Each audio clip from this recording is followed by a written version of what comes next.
નમસ્કાર, જય હિન્દ, વંદે માતરમ મિત્રો. સ્વાગત છે આપ સૌનું ગુજરાત ટુડે ન્યૂઝમાં. ચાલો નજર કરીએ ગુજરાતના તમામ 34 જિલ્લાઓની નાની મોટી ખબરોએ. પરંતુ તે પહેલા તમે આ વિડિયો કયા જિલ્લો અથવા ગામ શહેર મહોલ્લેથી જોઈ રહ્યા છો અમને કોમેન્ટ કરીને જરૂર જણાવજો, જેથી અમે તમારા ગામ શહેર મહોલ્લાની ખબર તમને સૌથી પહેલા પહોંચાડી શકીએ. ખબરની શરૂઆત કરતા પહેલા એક વિનંતી છે કે તમે આ વિડિયોને લાઇક કરી દેજો, કારણ કે જ્યારે તમે વિડિયો લાઇક કરો છો ત્યારે જ યુટ્યુબ અન્ય લોકોને આ વિડિયો બતાવે છે. તેથી અમારા માટે તમારો એક લાઇક ખૂબ જ મહત્વનો છે.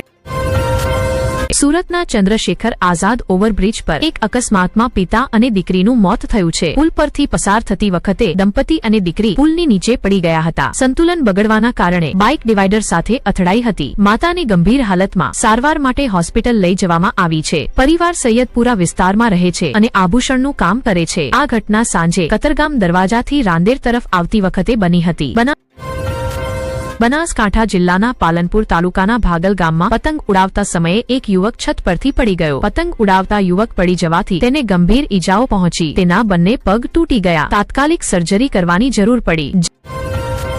જામનગરના ધ્રોલમાં એક જ્વેલરી દુકાનમાં ચોરી થઈ છે. ચોરોએ દુકાનની પાછળની દિવાલ તોડી ચોરીને અંજામ આપ્યો. આ ઘટના ધ્રોલ નગરપાલિકા સામે આવેલી તુલજા ભવાની જ્વેલર્સમાં બની હતી. પોલીસમાં ફરિયાદ નોંધાવવામાં આવી છે કે આરોપીઓએ 17,58,000 રૂપિયાનું સોનું અને ચાંદીના આભૂષણ ચોરી લીધા છે. ફરિયાદ નોંધાતા જ ધ્રોલ પોલીસ અને જામનગર એસઓજી પોલીસ ઘટના સ્થળે પહોંચી ગઈ હતી. બ્લૂમબર્ગ બિલિયનિયર્સ ઇન્ડેક્સ મુજબ રિલાયન્સ ઇન્ડસ્ટ્રીઝના ચેરમેન મુકેશ અંબાણી હવે $100 અબજ ક્લબમાંથી બહાર થઈ ગયા છે. તેમની કુલ સંપત્તિ ઘટીને $19.6 અબજ રહી ગઈ છે. આ આંકડો ચોંકાવનારો છે, કારણ કે થોડા સમય પહેલા સુધી અંબાણી ભારત અને એશિયાના સૌથી ધનાઢ્ય વ્યક્તિ હતા અને વિશ્વના ટોચના અબજોપતિઓની યાદીમાં તેમનું નામ મજબૂત રીતે સામેલ હતું. લાડોલ ગામમાં પતંગબાજીને લઈને લોહિયાળ ઝપાઝપી, આમને સામે ફરિયાદ. રામાપીર ચોક પાસે પતંગબાજીને લઈને બે જૂથો વચ્ચે હિંસક અથડામણ થઈ. એક જૂથે એક યુવક પર ચાકુ અને લોખંડની પાઇપથી હુમલો કર્યો, જેના કારણે તે ગંભીર રીતે ઘાયલ થયો. જાનથી મારવાની નિયતે તેના પેટમાં ચાકુ અને માથામાં પાઇપથી ઘા કરવામાં આવ્યા. અમદાવાદના જુહાપુરામાં એક ચાઇનીઝ પતંગની દોરથી અકસ્માત થયો. મોપેડ સવારના ગાલ પર ચાઇનીઝ પતંગની દોરથી ઈજા થઈ. ઘાયલ યુવકને તાત્કાલિક હોસ્પિટલ લઈ જવામાં આવ્યો. પ્રતિબંધ હોવા છતાં ચાઇનીઝ પતંગની દોરથી પતંગ ઉડાવવામાં આવી રહી હતી, જેના કારણે આ ઘટના બની. ટેકનિકલ જગતમાં ચાલી રહેલી હાલની ઉથલપાથલ વચ્ચે ફેસબુક, વોટ્સએપ અને ઇન્સ્ટાગ્રામની મૂળ કંપની મેટાએ એવો નિર્ણય લીધો છે કે જેને આખી દુનિયાને ચોંકાવી દીધી છે. મેટાએ અંદાજે 1,000 કર્મચારીઓની છટણી કરી છે અને હવે પસંદગીના કર્મચારીઓ માટે 300% સુધીના ભારે બોનસની જાહેરાત કરી છે.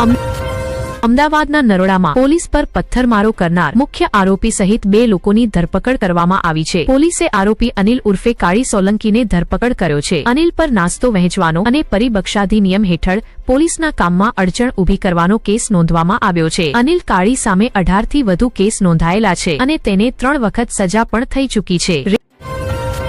રેલ 1 એપ પર હવે જનરલ ટિકિટોની બુકિંગ પર 14 જુલાઈ 2026 સુધી 3% છૂટ આપવામાં આવી રહી છે. આ એપ મુસાફરોને આરક્ષિત જનરલ, પ્લેટફોર્મ ટિકિટ, માસિક season ticket, live train location, ખાણીપીણી અને રેલ મદદ જેવી તમામ મુસાફરી સંબંધિત સુવિધાઓ એક જ ડિજિટલ પ્લેટફોર્મ પર ઉપલબ્ધ કરાવે છે, જેના કારણે મુસાફરોને અલગ અલગ એપ વાપરવાની જરૂર નહીં પડે અને મુસાફરી વધુ સરળ બનશે.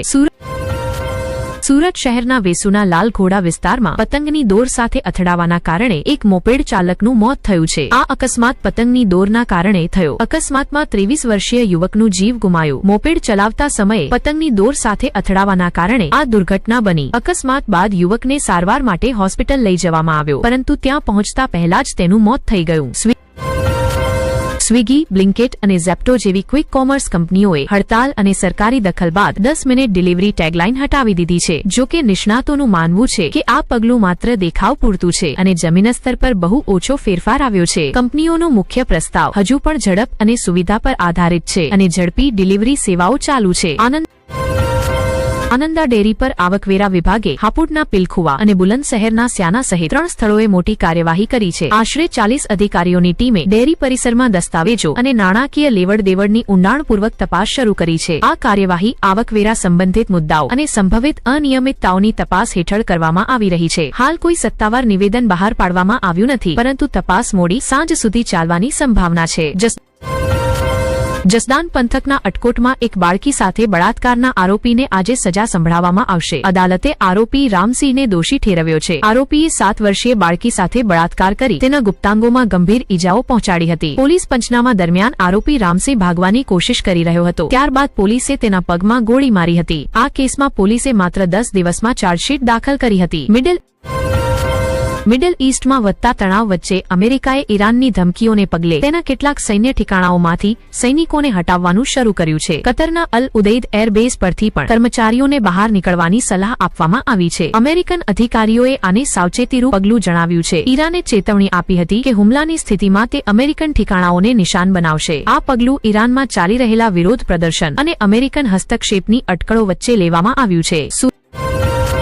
સુરત, અમદાવાદ, વડોદરા અને રાજકોટમાં પણ ખાણીપીણીની વસ્તુઓ માટે લાંબી લાઈનો લાગી છે. લોકો ફાફડા, જલેબી અને ઊંધિયા ખરીદવા માટે લાંબી લાઈનમાં ઊભા છે. અમદાવાદમાં શુદ્ધ ઘીની જલેબી, ફાફડા અને સુરતી ઊંધિયાની માંગ છે. રાજકોટમાં ચપાટી ઊંધિયાની માંગ છે અને વડોદરામાં પણ લોકો ઊંધિયા ખરીદવા માટે ઉમટી પડ્યા છે.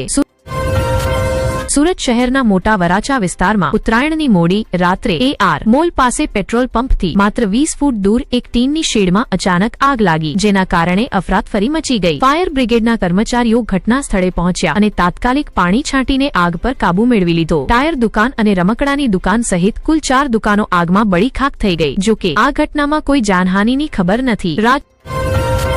રાજકોટ મહાનગરપાલિકાના કર વિભાગે આજે શહેરના તમામ 18 વોર્ડોમાં મિલકત કર વસૂલાત માટે વિશેષ અભિયાન શરૂ કર્યું છે. આ અભિયાન અંતર્ગત મહાનગરપાલિકાના 100 કરતા વધુ કર્મચારીઓની 18 અલગ-અલગ ટીમોએ બાકી કર ધરાવતી મિલકતોને સીલ કરવાની અને સ્થળ પર જ કર વસૂલવાની પ્રક્રિયા શરૂ કરી છે. પ્રશાસન દ્વારા લેવાયેલા આ કડક પગલાંથી વેપારીઓમાં અસંતોષનું વાતાવરણ સર્જાયું છે.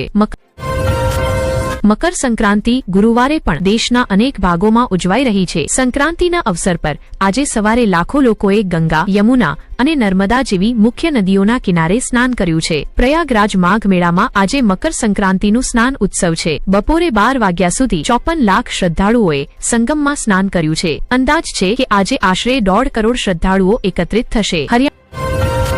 હરિયાણાના ગુરુગ્રામમાં એક રહેણાંક સોસાયટીની પ્રી લોન્ચિંગ પાર્ટીમાં બોલીવુડ અભિનેત્રી નોરા ફતેહી પહોંચી હતી. એડોટ હોટલમાં આયોજિત ભવ્ય કાર્યક્રમમાં નોરાનું પરફોર્મન્સ સૌથી મોટી હાઇલાઇટ રહ્યું. તેમની આકર્ષક ડાન્સ મૂવ્સ અને પરફોર્મન્સથી પાર્ટીમાં હાજર લોકો ઝૂમી ઉઠ્યા.